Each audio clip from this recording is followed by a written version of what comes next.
Bismillahirrahmanirrahim. Bismillahi masya'allahu la yasuqul khaira illallah. Bismillahi masya'allahu la yasrifus su'a illallah. Bismillahi masya'allahu ma kana min nikmatin fa minallah. Bismillahi masya'allahu la hawla wala quwwata illa billah. Alladzina idza asabatuhum musibah qalu inna lillahi wa inna ilaihi raji'un. Wassalatu wassalamu ala asyrafil anbiya'i wal mursalin Sayyidil mursalin imamil muttaqin Muhammad bin Abdillah la nabiyya ba'dah wa ala alihi wa sahbihi ajma'in, amma ba'du. Ikhwanul muslimin muslimat jamaah ta'ziyah, calon mati yang saya hormati, almarhumah meninggalkan kita pada umur 77 tahun. Ibu Hajjah Hasna Haju Bata Ilyas binti Abdul Aziz Haju. Beliau sudah putus amalnya, tapi pahalanya tidak putus. Lain amal, lain pahala. Kalau Bapak Ibu kerja sebagai dosen di Amkom ini, itu namanya beramal di Amkom. Begitu pensiun, putus amalnya. Tapi gaji pensiun masih diterima. Gaji 13 masih dapat. Hadiah lebaran dikirimkan. Itu namanya pahala. Jadi lain amal, lain pahala. Kalau almarhum atau almarhumah dibacakan Fatihah, yang sampai itu pahala. Tapi baca Fatihah buat orang yang telah meninggal harus menyebut namanya lengkap. Kalau tanpa menyebut namanya, diibaratkan mengirim surat tanpa alamat. Maka kalau Al-Mukarram Al-Ustadz Haji Iskandar berkata, mari kita bacakan Fatihah Ibu Hajjah Hasna Haju Bata Ilyas binti Abdul Aziz Haju, baru dia Fatihah nyampai. Ada di suatu saat pernah telepon saya, halo Amirullah Amri. Saya bilang iya saya. Kenapa? Saya ada di pekuburan Ustadz. Apa yang saya lakukan? Saya bilang bacakan Fatihah. Dia bilang, apa sampai? Saya bilang, kalau kurang yakin, lebih bagus Bapak meninggallah, biar saya bacakan Fatihah. Kalau tidak sampai, silakan kembali keberatan. Dia bilang, sembarang ini Ustaz. Di situ yang sembarang. Nanya, dijawab, nantang. Tidak usah nanya. Dia bilang kan di Fatihah itu ada kalimat Ihdinas siratal mustaqim. Apa artinya Ibu? Tunjukilah kami jalan yang lurus. Tunjuki kami. Kalau tunjuki kami, apa hubungannya orang mati? Oh, inilah contohnya orang beragama pakai akal-akalan. Orang beragama Bapak Ibu bukan pakai akal-akalan, pakai dalil. Dalil itu adalah dasar hukum pijakan beragama, namanya dalil. Mestinya nanya saya dong, ada enggak dalilnya baca Fatihah buat orang meninggal supaya diberitahu. Hanya baca arti, baru ngerti di siratal mustaqim nantang. Yang kayak begini konon berangkat ke Saudi umroh. Dia nyasar, tidak tahu jalanan pulang ke hotel. Tapi dia ngerti artinya ihdinas siratal mustaqim. Tunjuki kami jalan lurus. Maka dia beritahu polisi, polis, ihdinas siratal mustaqim hotel. Tunjuki kami jalan lurus hotel. Membelalak matanya polisi, apaan ini? Dia ulangi lagi, polis, ihdinas siratal mustaqim. Kata polisinya, siratal ladzina an'amta 'alaihim. Orang beragama pakai akal-akalan. Masuk di kamar hotel tidak ngerti gimana caranya nyalakan lampu. Ditindis tanpa dicolok kartunya, ya nggak bisa nyala. Ya tarik itu. Yang cleaning service masuk di kamarnya baru ditunjukkan. Dia bilang, Syekh, inna lillahi wa inna ilaihi raji'un. Maksudnya mati lampu. Inilah contoh orang beragama pakai akal-akalan. Jadi orang beragama bukan akal-akalan, pakai dalil. Dalil itu dasar pijakan beragama. Dalil itu mungkin ayat, mungkin hadis, mungkin kias, mungkin ijma. Gitu. Jangan juga memaksa ustadznya, mana ayatnya? Emangnya kalau tidak ada ayatnya nggak mau? Iyalah, karena Al-Quran itu kan sudah sempurna. Sempurna Al-Quran, sempurna apa adanya. Bukan sempurna apa maunya kita mesti dapat dalam Al-Quran. Oh enggak gitu. 2 kalimat syahadat tidak ada dalam Al-Quran. Kenapa ibu syahadat? Dia bilang, masa sih tidak ada syahadat dalam Al-Quran? Pernah kurasa, kubaca. Pasti salah rasa. Jadi tidak semua masalah ada dalam Al-Quran.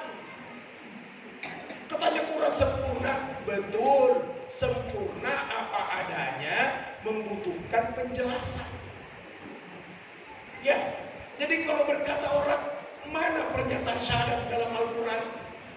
Qul huwallahu ahad, itu mana syahadat itu? Ya. Katakan Allah itu ahad,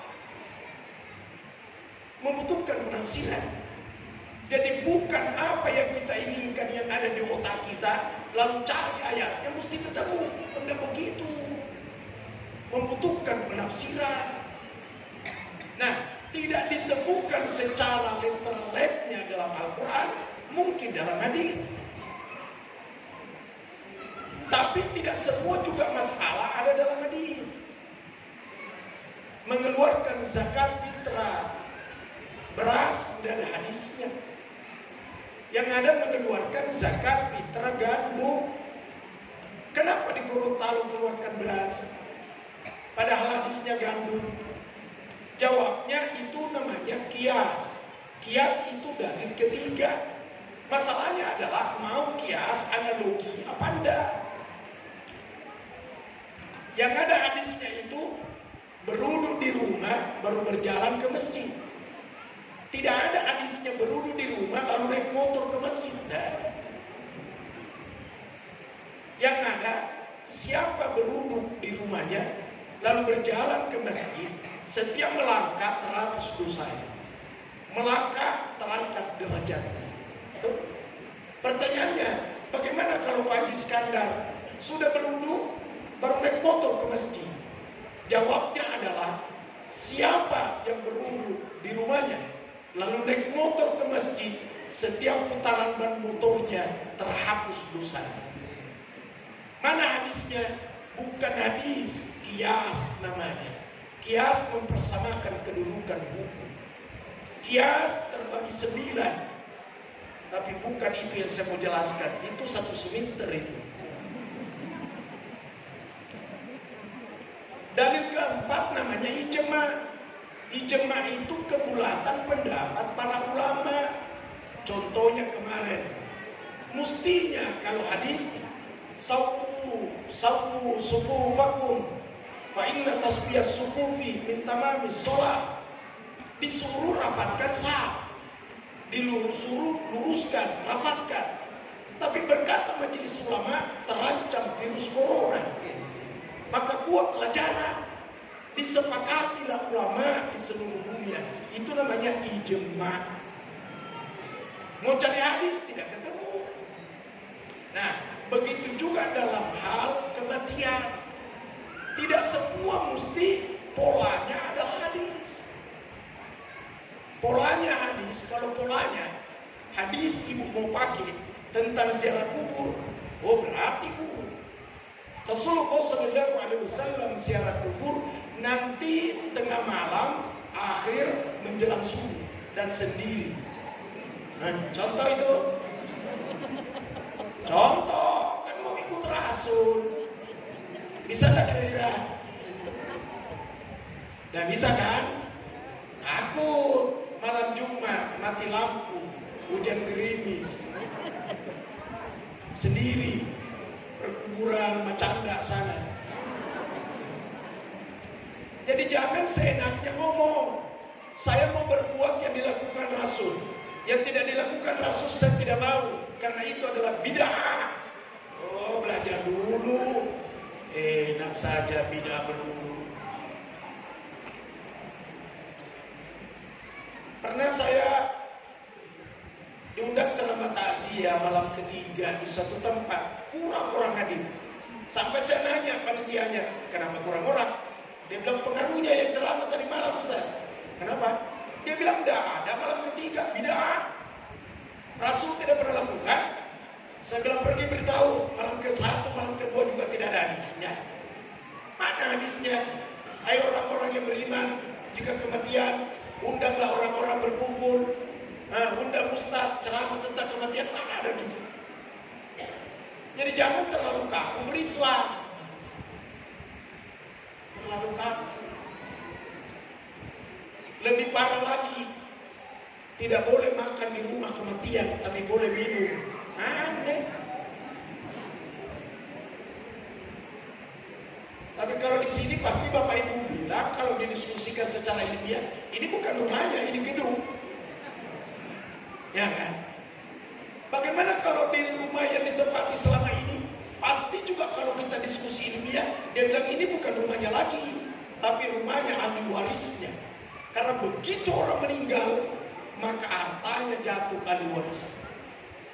Jadi panjang diskusi.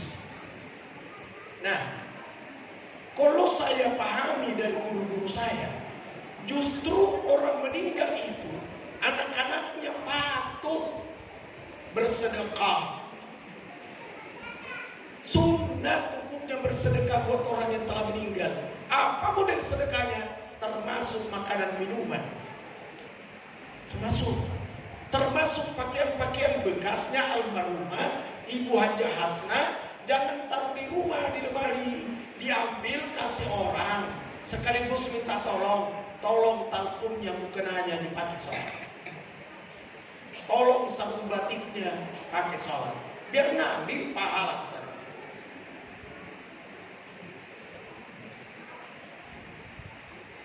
Masih ada orang memahami katanya nggak boleh makan tapi boleh minum, karena hadisnya itu kan Rasulullah tidak makan, tidak ada tertulis tidak makan dan tidak minum. Yang ada Rasul tidak makan, maka jangan makan, minum boleh. Gimana kalau cendol, orang Makassar cendol, di Gorontalo Pais cendol juga ya? Bagaimana kalau cendol? Dia bilang minum airnya, simpan cendolnya. Aneh, lucu bin Ajahil. Orang-orang kayak begini mesti nyantri dulu di pesantren, mesti belajar namanya ilmu balaghah. Harus dia paham tentang majaz mursal ala tajusiyah. Kalau sudah disebut makan, ya jangan minum, karena satu kesatuan yang tidak terpisahkan. Kalau ibu masuk di toilet, kadang tertulis beol 2000, tidak tertulis beol dan kencing 2000. Tidak ada tertulis kencing, yang tertulis beol 2000. Jangan coba-coba kencing, karena tertulis hanya beol. Padahal pemahamannya kalau orang tahu balaghah, kalau sudah disebut beol otomatis kencing. Jangan kaku memahami hadis, jangan kaku memahami ayat. Kalau apa saja yang tertulis itu juga mau diamalkan, maka perempuan tidak usah puasa kalau Ramadan. Kenapa?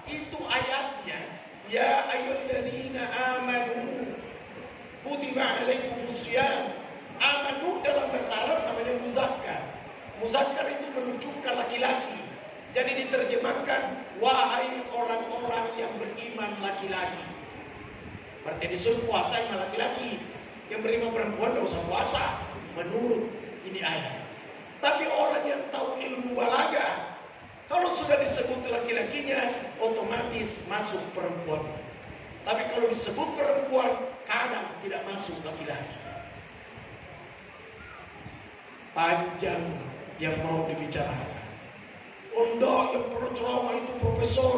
Betul, profesornya di bidangnya. Di bidangnya.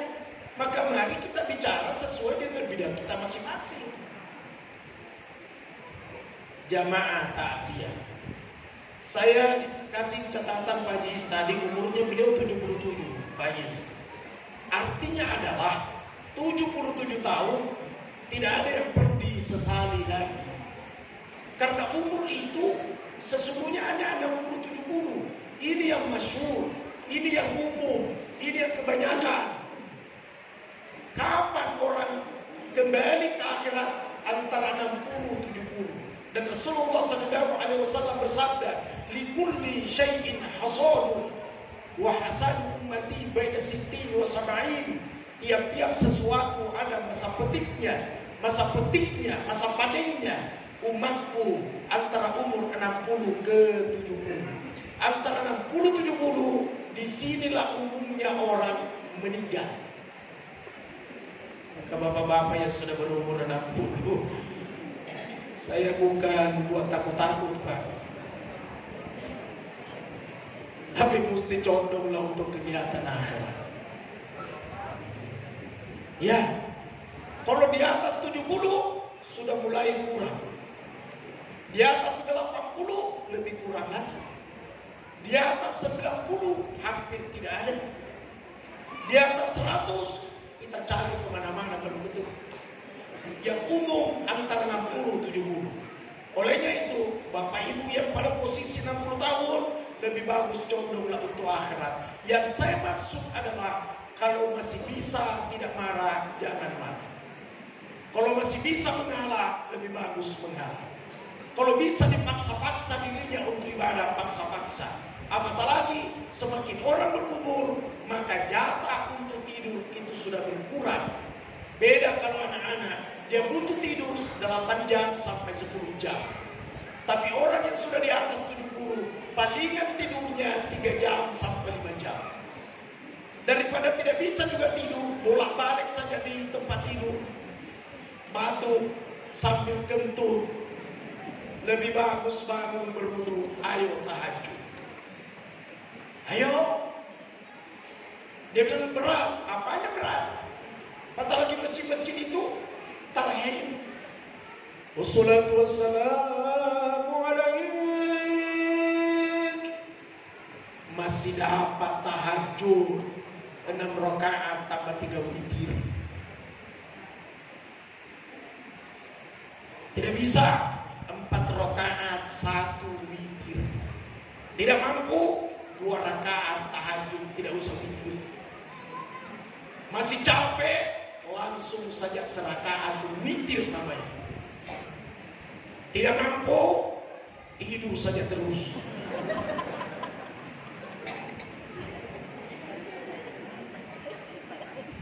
Orang udah berumur 70 tahun mestinya condong untuk agama. Kalau penglihatannya mulai buram, ayo pakai kacamata, buka Quran, jadikan wirid, baca suratul mulki setiap malam. Tabarakalladzi biyadihil mulk wa huwa ala kulli syai'in qadir, alladzi khalaqal mauta. Dan selanjutnya.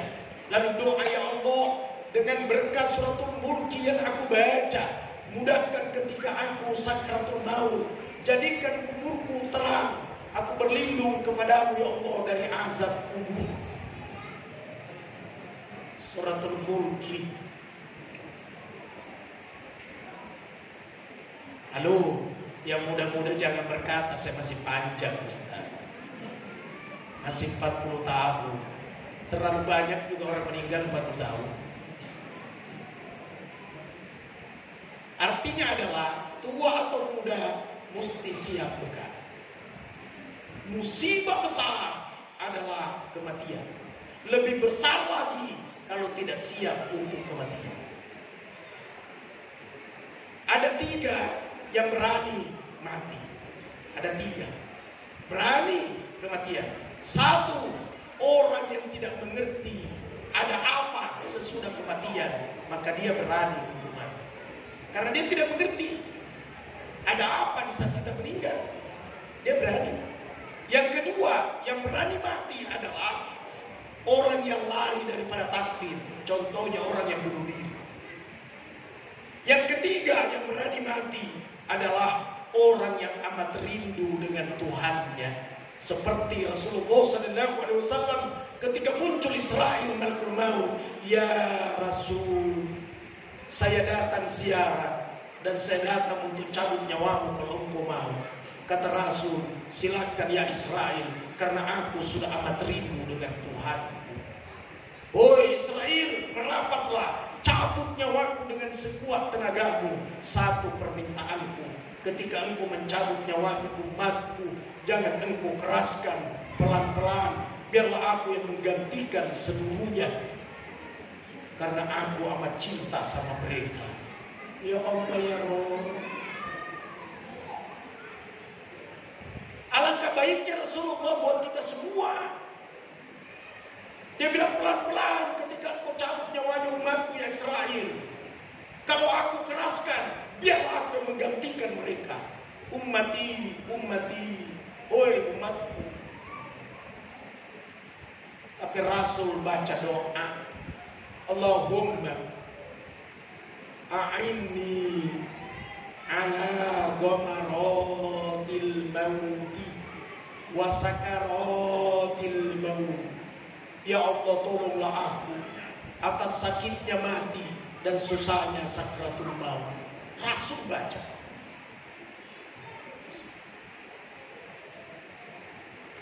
Rasul wafat hari Senin, dikuburkan hari Rabu pagi. Kenapa bermalam 2 malam? Katanya mesti dicepatkan. Oh, yang dicepatkan itu bapak jenazah, bukan orang mati. Orang mati belum tentu jenazah, tapi jenazah pasti orang mati. Banyak yang bimbang. Untungnya hadir malam ini. Asra'u bil janazati, cepatkan jenazah itu. Yang dimaksud jenazah adalah orang mati yang sudah dimandikan, sudah dikafani, sudah disolati, baru namanya jenazah. Kalau sudah jenazah, jangan menunggu lagi yang dari Gorontalo muter ke Makassar. Jangan tunggu lagi yang dari Jakarta muter ke Makassar. Kenapa? Sudah jenazah. Kalau mau nunggu dari Gorontalo, dari Jakarta, dari mana, jangan disolati dulu. Jangan dimandikan, jangan dikafani, supaya statusnya masih mayat. Paham tidak kira-kira? Paham ya? Jangan tidur biar dapat ilmu. Jadi yang disuruh cepatkan itu jenazah. Ada orang terburu-buru meninggal jam 10 malam, mau kuburkan jam 10 pagi. Alasannya siksa kalau tinggal, siksa. Tidak boleh melewati 3 waktu sholat. Biasa dengar. Tidak boleh melewati 3 waktu sholat. Ini ngarang, ini orang ngacau ini. Siksa kalau tinggal. Padahal dia yang siksa. Karena sudah mau bagi barang harta warisan, orang matinya masih ada. Rasul wafat hari Senin, dikuburkan hari Rabu pagi.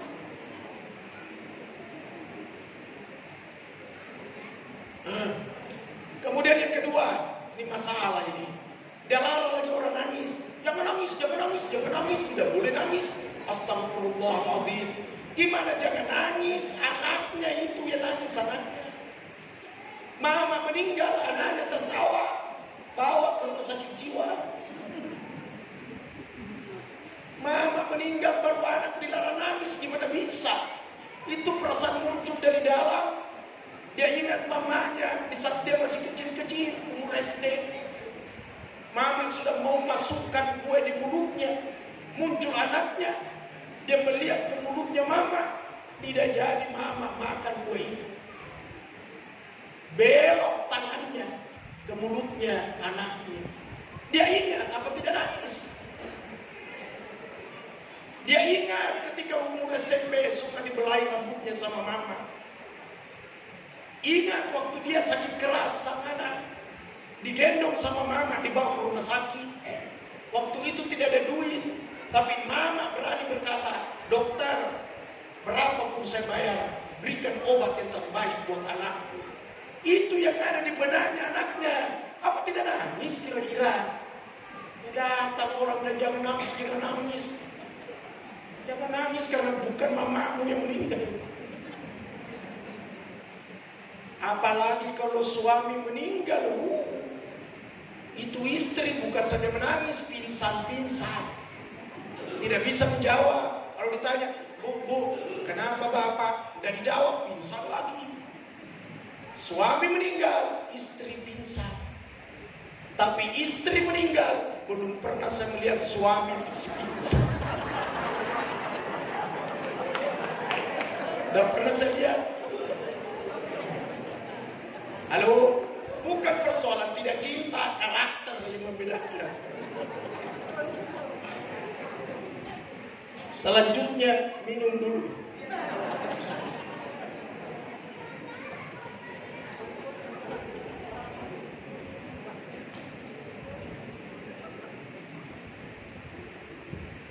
Jadi suami meninggal, istri pingsan.